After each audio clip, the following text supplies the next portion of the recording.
Hello friends, welcome back to my channel Al Arif Academy. आज फिर से मैं हाजिर हूँ वन वर्ड सब्स्टिट्यूशन पार्ट 4 लेकर।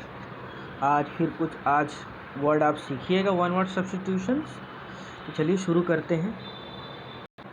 तो दोस्तों, आज वन वर्ड सब्स्टिट्यूशन पार्ट 4 में जो हमारे पास पहला वर्ड है एलमोनी। ठीक है, an allowance made to a wife by her husband when they are legally separated. यानी जब तलाक हो जाता है तो हस्बैंड क्या करता है, वाइफ जो थी उनको कुछ भत्ते देना होता है, अलाउंस देना पड़ता है। उसको कहा जाता है, एक प्रॉपर वर्ड जो इस्तेमाल किया जाता है उसको एलमनी कहा जाता है, गुजारा भत्ता जो कह सकते हैं ना। तो जब भी लीगली मतलब कोर्ट के जरिए से जब वो सेपरेट होते हैं तो कोर्ट ऑर्डर देता है, जो हस्बैंड होता है इट डिपेंड करता है कि प्रॉपर्टी कितना है, कितना इनकम है, उस हिसाब से शेयर वाइफ को देना होता है। उसको एलुमनी कहा जाता है, जिससे वो गुजारा कर सके अपना rest of the life. Next जो वर्ड हमारे पास एलुमनी के बाद amphibian, living on land and in water. दोस्तों, कुछ ऑर्गेनिज्म ऐसे होते हैं जो पानी में भी रहते हैं और लैंड ज़मीन पर भी रहते हैं। इनको एक वर्ड से नाम से जाना जाता है, उसको एम्फीबियन एनिमल्स भी कहा जाता है उसको। ठीक है, यानी जो जंतु पानी में रहे और धरती पर रहे, ज़मीन पर रहे, उसको एम्फीबियन कहा जाता है। नेक्स्ट जो हमारे पास आर्काइव है। दोस्तों, ये हिस्ट्री में बहुत ज़्यादा वर्ड इस्तेमाल किया जाता है, आर्काइव। नेशनल आर्काइव बहुत बार वर्ड सुने होंगे। अ बिल्डिंग वेयर गवर्नमेंट और पब्लिक रिकॉर्ड्स आर केप्ट। सरकार के जो भी पुराने दस्तावेज वगैरह, कागज़ वगैरह रहते हैं, रिकॉर्ड जो रखा जाता है उस बिल्डिंग को, उसको आर्काइव कहा जाता है। ठीक है, पुरानी हिस्ट्री यहीं से खंगाला जाता है, यहीं से कुछ रेफरेंस किया जाता है। जो भी पब्लिक रिकॉर्ड के लिए रखा गया है डॉक्यूमेंट्स किसी बिल्डिंग के अंदर, उसको हम आर्काइव कहते हैं। नेक्स्ट जो हमारे पास वर्ड है एमनेसिया,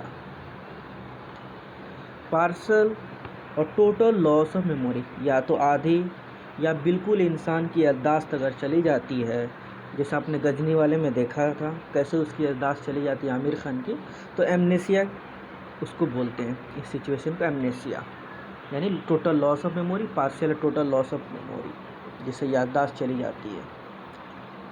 आर्सेनल, ये पॉलिटिकल साइंस में बहुत ज़्यादा वर्ड इस्तेमाल किया जाता है। Public building where weapons are made and stored. ऐसी बिल्डिंग, इमारत जहाँ पे हथियार बनाए जाते हैं और स्टोर किया जाता है, उसको हम आर्सेनल बोलते हैं।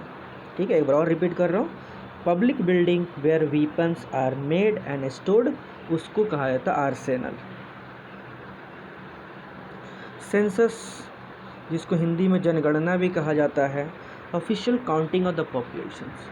जब लोगों की गिनती होती है, मैं बता दूं इंडिया में हुआ हर 10 साल पे काउंटिंग होती है। जैसे लास्ट सेंसस जो हमारा हुआ था 2011 में हुआ था, फिर 2021 में फिर हमारा सेंसस होगा। यानी हर 10 साल पर पीरियडिकली हमारे यहाँ एक सेंसस किया जाता है, जो 1872 में जिसकी शुरुआत हुई थी ब्रिटिशर्स के में। लेकिन ऑफिशियली मैं बात करूं, जो सेंसस पहली बार किया गया था 1881 में किया गया था। वहीं से हर साल, हर 10 साल के बाद एक ऑफिशियल काउंटिंग की शुरुआत होती है ड्यूरिंग ब्रिटिश पीरियड।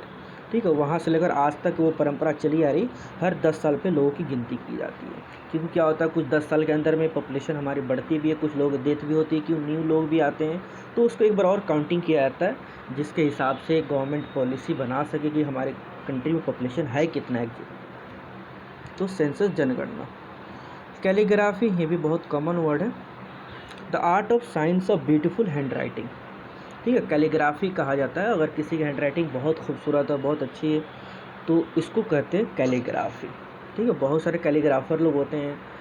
हम जो लिखते हैं वो नॉर्मल राइटिंग में लिखते हैं, लेकिन उसको बहुत खूबसूरत तरीके से अगर उसको प्रेजेंट करते हैं, कोई लिखता है हैंड राइटिंग में, उसी को कैलीग्राफी कहा जाता है। तो किसी की हिंदी कैलीग्राफी होती है, इंग्लिश में होती है, ठीक है, किसी उर्दू, किसी अरबिक, तो अलग अलग कैलीग्राफर होते हैं अकॉर्डिंग टू लैंग्वेज अलग। लेकिन मेन जो है, आपको हैंड राइटिंग अच्छी हो, ब्यूटीफुल हैंड राइटिंग को कैलीग्राफी कहा जाता है। कॉन्फिस्केट, ये बहुत ज़्यादा आता है, पुलिस इंक्वायरी जब होती है इस चीज़ में इस्तेमाल किया जाता है। कॉन्फिस्केट का मतलब दोस्तों होता है जब्त कर लेना। Officially take private property away to seize. यानी अगर मानिए मैं गुंडा हूँ, अपराधी हूँ, तो क्या करती प्रॉपर्टी, गवर्नमेंट उनकी प्रॉपर्टी को सीज कर लेती है, यानी कन्फिस्केट कर लेती है, अपने कब्जे में ले लेती है उनकी प्रॉपर्टी। अगर कहा जा रहा है कि इस डेट को आपको थाने में हाजिर होना है या कोर्ट में पेश होना है, आपको अगर नहीं आ रहा है तो गवर्नमेंट ये नोटिस बार बार भेजने के बावजूद अगर इंसान नहीं आ रहा तो उसकी प्रॉपर्टी को सीज कर लेती है, तो कन्फिस्केट कहा जाता है इसको। तो officially take private property away to seize, यानी जब्त कर लेने को कन्फिस्केट कहा जाता है। तो एक बार मैं फिर से देखूँ कौन कौन से वर्ड आपको मैं आज बताया।